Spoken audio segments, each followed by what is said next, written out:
Termo de depoimento, colaboração número 4, que presta o senhor João Cerqueira Santana Filho, em Curitiba, na sede da Força Tarefa Lava Jato, no dia 6 de março de 2017, minha presença, Roberto Pozobon e o promotor de justiça Sérgio Bruno Cabral Fernandes. O senhor João Santana se faz acompanhado dos seus advogados constituídos, Dr. Beno Brandão, doutora Alice Brandão, e no termo de colaboração número 4, se propõe a discorrer sobre o anexo que intitulou como período de Dilma.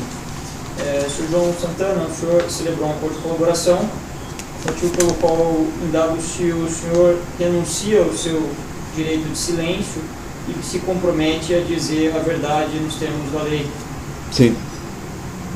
Feito essas ressalvas, assim como as demais constantes no termo desse depoimento, eu peço ao senhor que explique a que se refere no tocante ao período de Dilma, o anexo número 4 que o senhor apresentou no Ministério Público. Tá. O ponto central do relato é uma solução que a presidenta encontrou e me anunciou isso em maio, junho de 2014, num almoço que eu tive eu e ela no Palácio da Alvorada, que eu lhe falei, nós almoçávamos com certa regularidade, eu jantávamos, justamente eu e ela. Não para tratar exatamente só de problema financeiro, ao contrário, eram mais assuntos relacionados à imagem o trabalho que um consultor de imagem faz com o seu cliente. Ela já sabendo da nossa angústia em relação à dívida que permanecia da eleição da campanha de 2010 e preocupada, sinceramente preocupada com o andamento do trabalho e eu acho também com o equilíbrio financeiro e o bem-estar da minha empresa e mim também, ela me disse que não se preocupasse em relação ao que ia acontecer em 2014, porque ela não ia deixar se repetir os mesmos erros, que ela iria tirar a administração desses pagamentos, dessa forma de contato do Vacari, que aliás era uma pessoa, que eu não sei os motivos, mas a presidente Dilma não tinha uma relação amistosa, de confiança, não sei, eu também não conhecia muito o Vacari, tinha pouquíssimo contato com o Vacari, e ter contato com o Vacari depois, já aqui em Curitiba, e queria colocar uma pessoa de sua extrema confiança, que depois se revelou que era o ministro Guido Mantega. E que, se tudo corresse como ela imaginava e queria ocorrer, eu iria ter pela primeira vez um pagamento antecipado, que antes de acabar a campanha, eu já teria recebido o pagamento.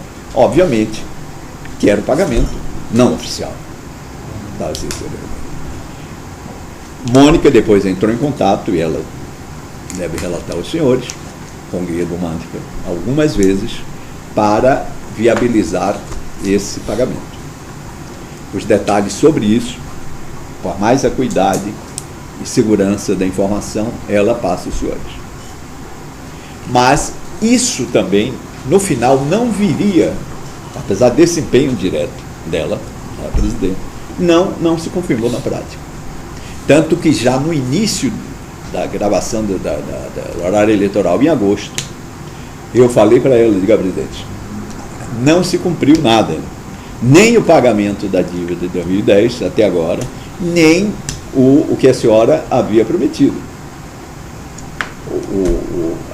Até agora, o Guido não deu nenhuma solução. Mônica pode conversar melhor com a senhora. E acho que aí Mônica conversou com ela sobre isso e Mônica pode relatar dela. Ela se mostrou extremamente irritada com isso, dizendo, não é possível, porque, etc., vamos ver, tem que resolver. E isso perdurou tanto que no final da campanha ficou uma dívida que eu acho que foi algo em termos de 20 milhões de reais que nós nunca recebemos.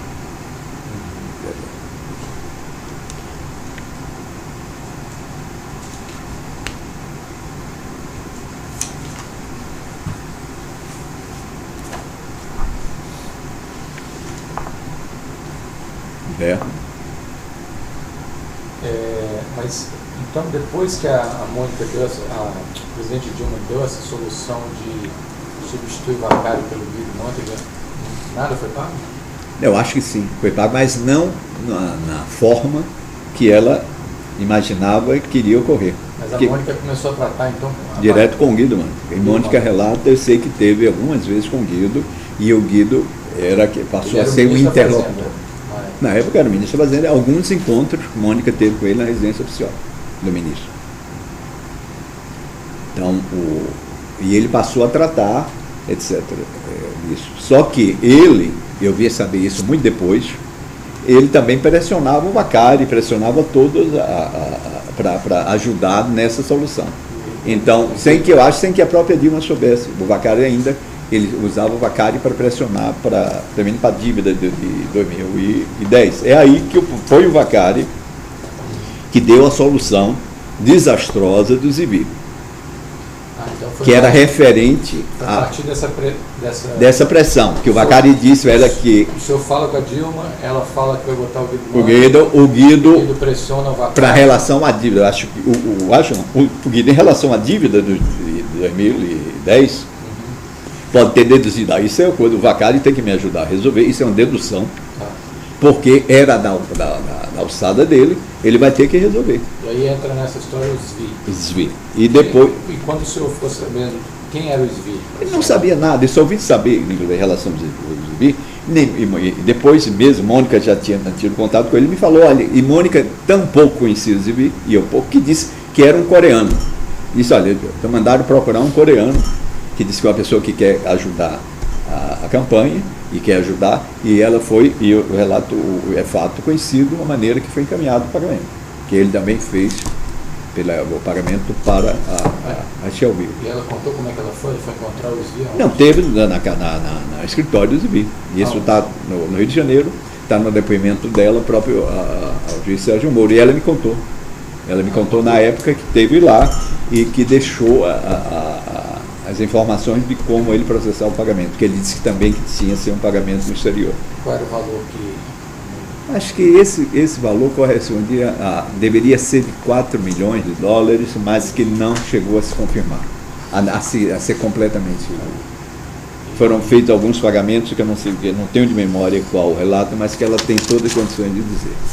Mas que o Zibi, como o acordo que o Vacari tinha feito com o Zibi não saudava a dívida completa, ela continuou a pressionar o Vacari, e o Vacari, Mônica, e o Vacari então buscou a solução Ike Batista para complementar. E como é que foi com o Ike? Com o Ike, ela procurou o Ike. Eu prefiro que ela conte, porque tem detalhe. Ela falou que ela teve contato com o Ike? Não, ela não teve nenhuma vez com o Ike, com o Godinho, como chama-se? O Flávio Godinho. O Flávio Godinho. Trabalhava e foi ele que providenciou o pagamento. No Rio de Janeiro também, pelo que eu fui falar no Rio de Janeiro, mas eu não fui. Nenhum desse tipo de contato. Foi na sede de alguma empresa do Ike? Acho que na sede da empresa do Ike. E aí a alternativa foi o que? Depósito também no exterior? Depósito na Shelby. Só exibir o Ike e o Odebrecht sempre, os pagamentos sempre foram na Shelby. Só que alguns pagamentos da Odebrecht não se referiam ao Brasil. Na Shelby houve pagamentos, que eu não sei dizer quando. Agora, o senhor falou que... De Angola, só para concluir, de Angola e do Panamá, feito na conta. E não sei se Venezuela, porque a Odebrecht ajudou também o Chaves. E na época o senhor não se perguntou por que o Ike Batista, conhecido empresário, estaria ajudando o PT? Da mesma maneira, eu não quero bancar um ingênuo nisso, é porque como empresário que ajuda uma campanha eleitoral, claro, por interesses dentro do governo. O que eu não sabia e nunca poderia imaginar é que houvesse isso que a Lava Jato terminou descobrindo. Uma coisa tão organizada e que a maioria aparente desses recursos vinha da Petrobras. Jamais passaram na minha cabeça da Petrobras. Até porque a imagem que eu sempre tive da Petrobras e que trabalhei nas campanhas como imagem era de uma empresa extremamente competente, de tecnologia avançada e com uma gestão esmerada e competente. Jamais eu imaginava que pudesse ter alguma coisa dessa época. e não relacionava esses pagamentos a nenhuma organização. São valores muito grandes só para ajudar. São grandes, sim, nesse aspecto sim, mas proporcionalmente ao tamanho do empresário e o tipo de ajuda e os montantes de campanha, sinceramente não chegam a ser muito grandes. Por exemplo, 2 milhões de dólares dentro do que significa a realidade, a coisa que estou falando com o mundo real das campanhas brasileiras, que eram, não que são, porque eu volto a dizer, as campanhas do Brasil e no mundo, mas estou me referindo ao Brasil, elas são fortemente financiadas dessa forma, do Caixa 2. Não há uma só campanha no Brasil, eu disse 99,9%, que se tem. E não há um único marqueteiro, eu imagino, que não tenha sido obrigado que recebeu o quadro. Não que isso isente o nosso jeito. Não estou mais de isenção. Não quero bancar de engenho e tal, mas vamos falar o português claro aqui. O senhor mesmo começou falando que não via nenhuma afinidade, estranhou quando a Odebrecht era tão próxima do PT. Politicamente. Isso não pode ser dito do EIC e do... Pode, mas acontece agora, que no caso do AIC, no caso do AIC, não é por ideologia e não é por simpatia também. Não, claro que não, mas no caso do AIC, me permita, o AIC, eu sabia por noticiários da afinidade que ele tinha com o presidente Lula. Eu sabia dos interesses que ele tinha. Eu quero dizer que nunca, jamais, em minha cabeça, imaginava que tivesse relação com a Petrobras, que tivesse relação com que empresa, com que negócio foi.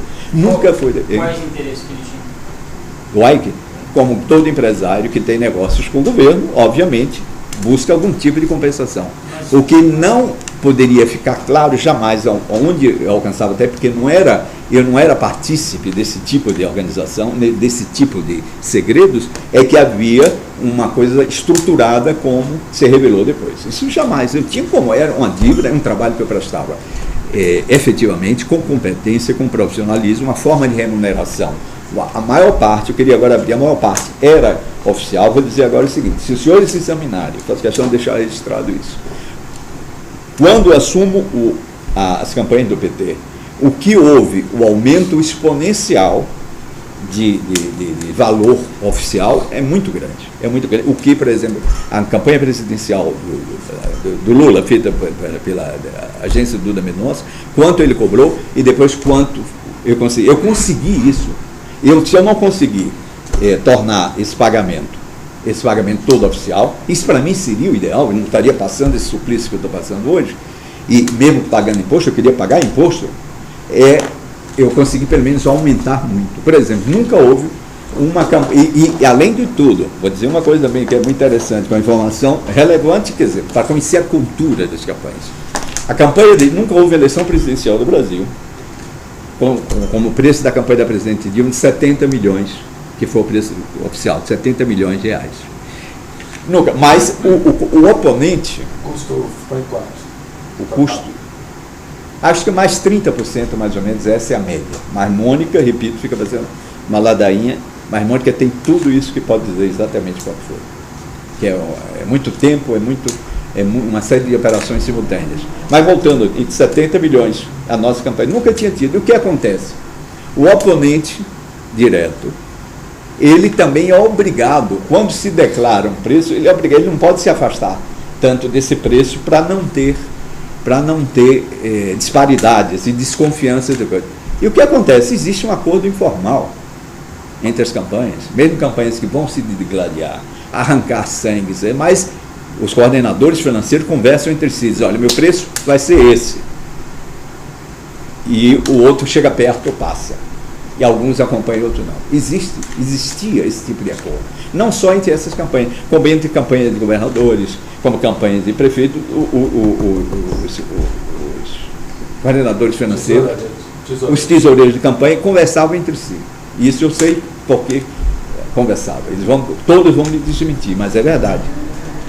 Agora eu quero dizer o seguinte, é que não para dizer que eu ajudei alguma coisa a sanear esse mercado, mas que a minha pressão para ser o pagamento ser o mais próximo da realidade ajudou isso também.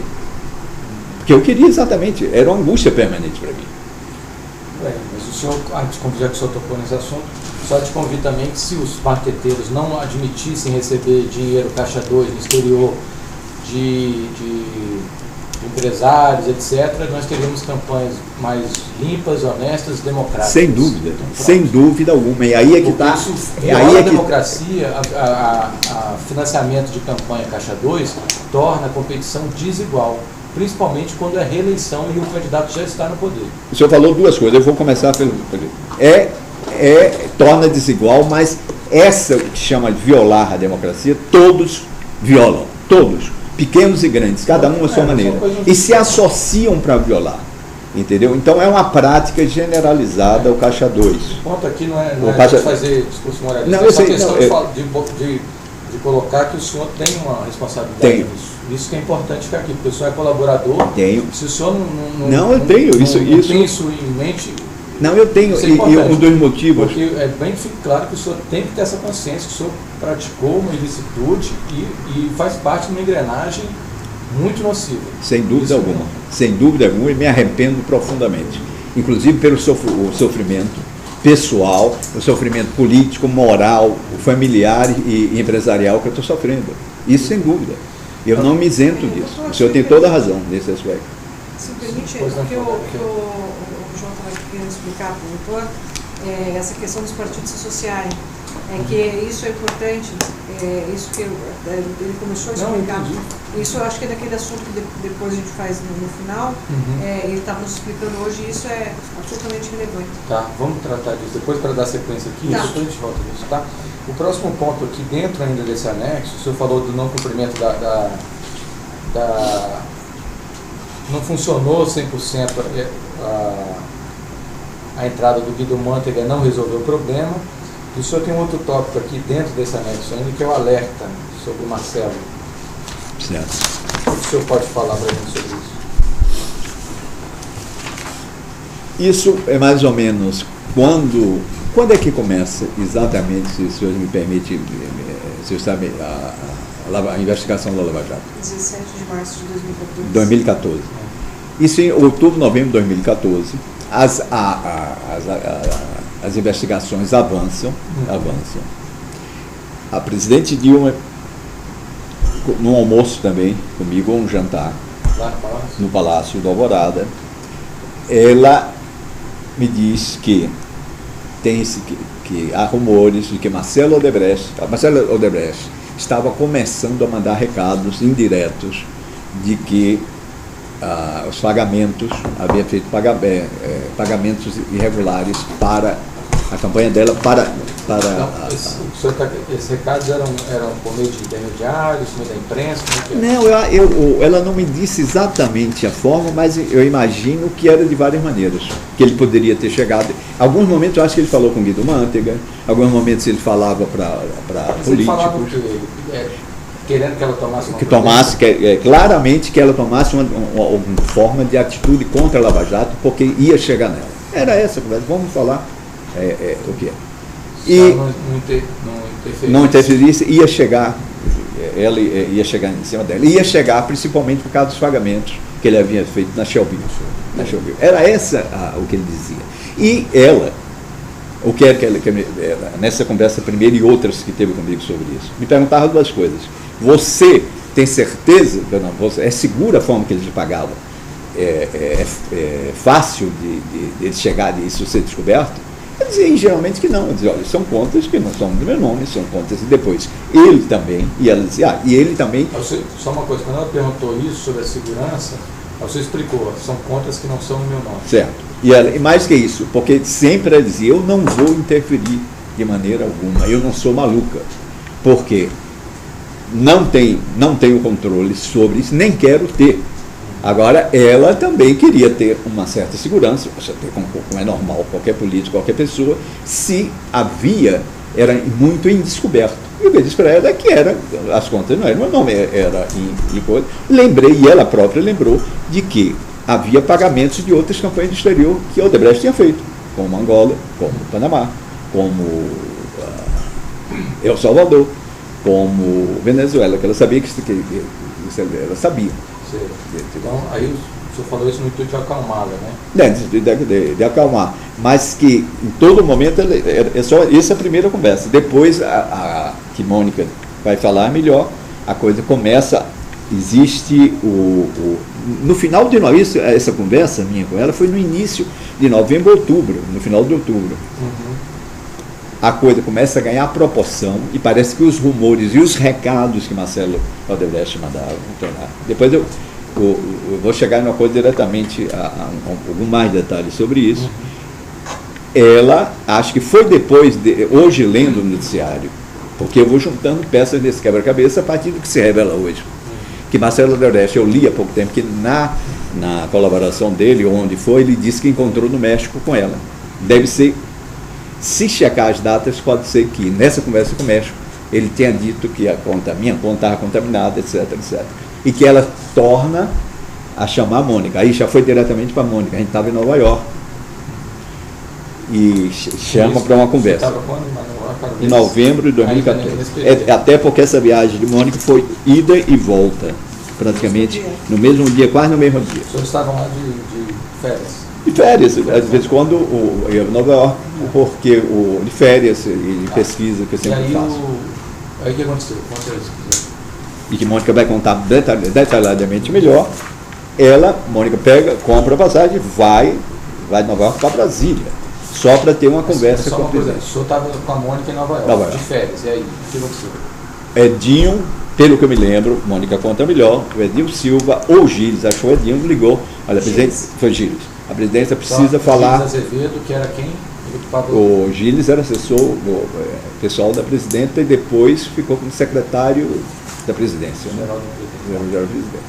Sim, aí o Gilles... Ele disse, olha, precisa você vir aqui, não sei a forma que ele falou, que era por telefone, mas era claramente, ficou claro para a Mônica e para mim, depois do relato de Mônica, que o telefonema foi para ela, que era isso, que ela teria que vir aqui para conversar. Me parecia, a impressão que a gente tinha é que tinha alguma grande novidade.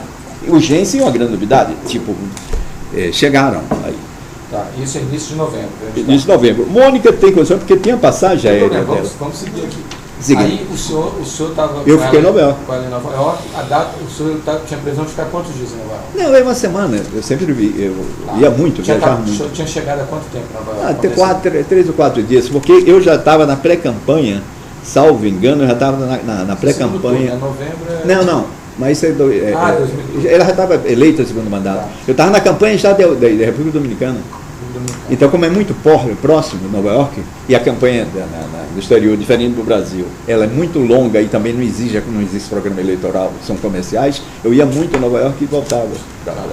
Então, tá lazer. O senhor não tinha previsão, aí recebeu, o senhor tinha previsão de ficar mais tempo em Nova York, o senhor e a Mônica recebe um telefonema do Gilles Azevedo, onde? No celular dela? No celular dela, e ele chamando.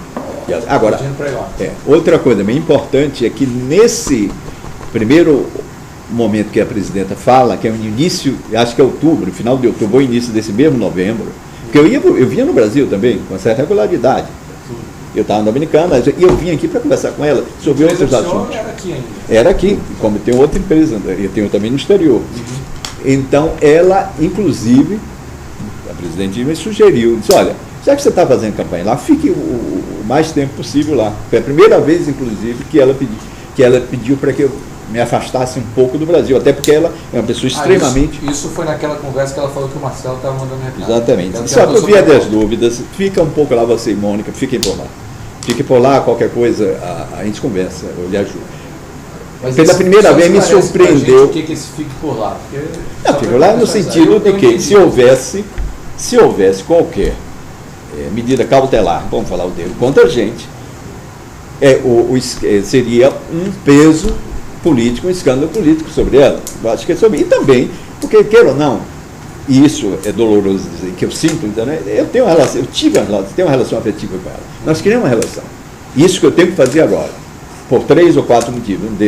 Um deles é por razão de legítima defesa, pessoal de minha família. O outro também é porque eu fui envolvido numa trama tão obscura sem ter conhecimento pleno do que era.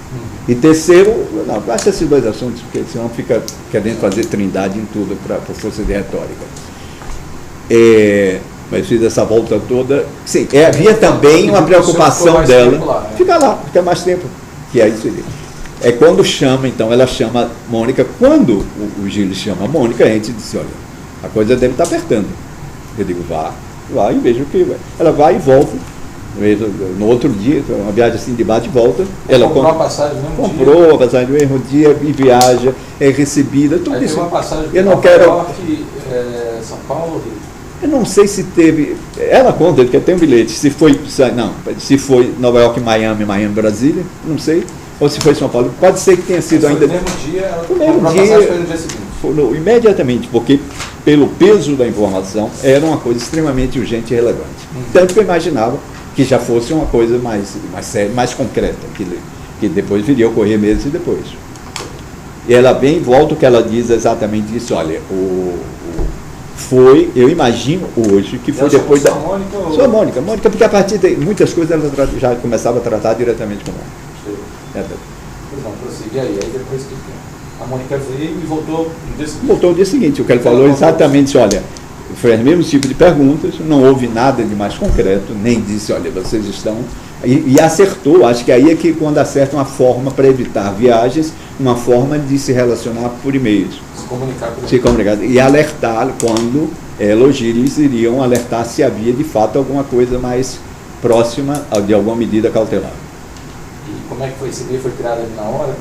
Foi. Mônica vai relatar aos senhores que eles criaram esse e-mail, depois um e depois mais outro, para já existia um e-mail criado, de Google naquele sistema, que Mônica explica detalhadamente, e tem a máquina que está.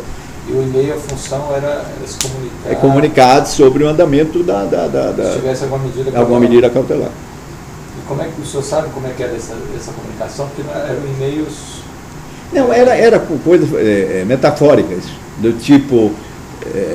Não me lembro exatamente, mas eu recordo ter lido. Então, foi criado um e-mail, foi usado esse e-mail para se comunicar? Foi, eu acho que 2 vezes pelo menos. E a última vez na proximidade da nossa prisão. E a primeira? Vamos falar da primeira.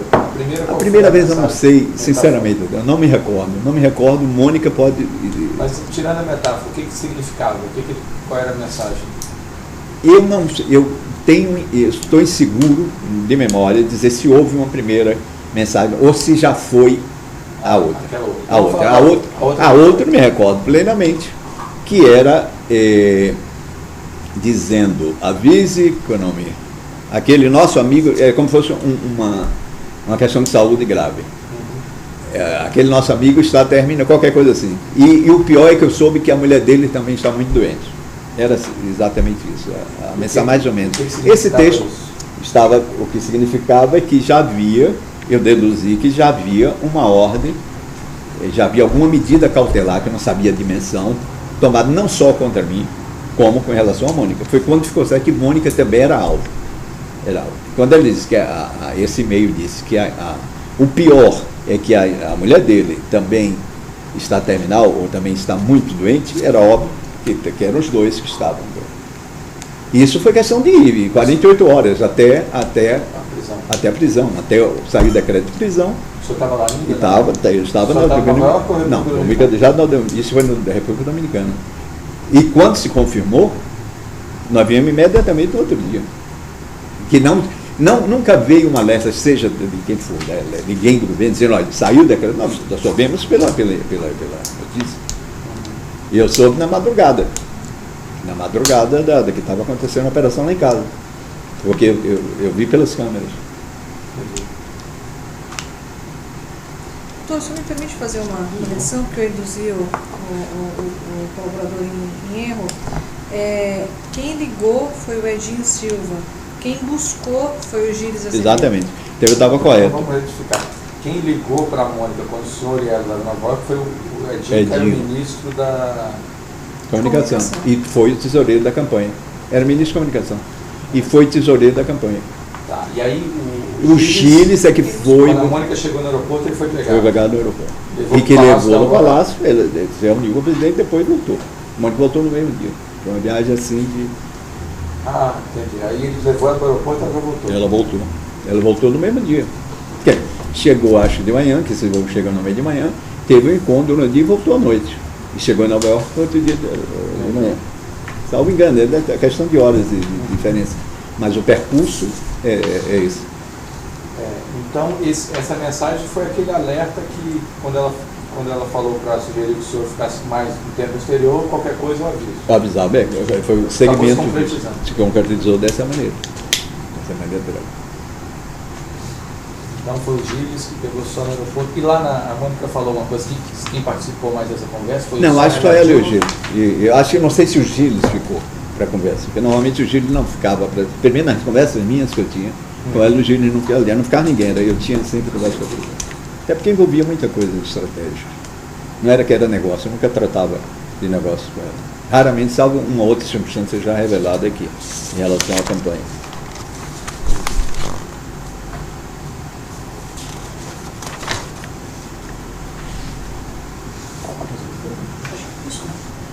encerrar esse ponto. Não, Eu eu queria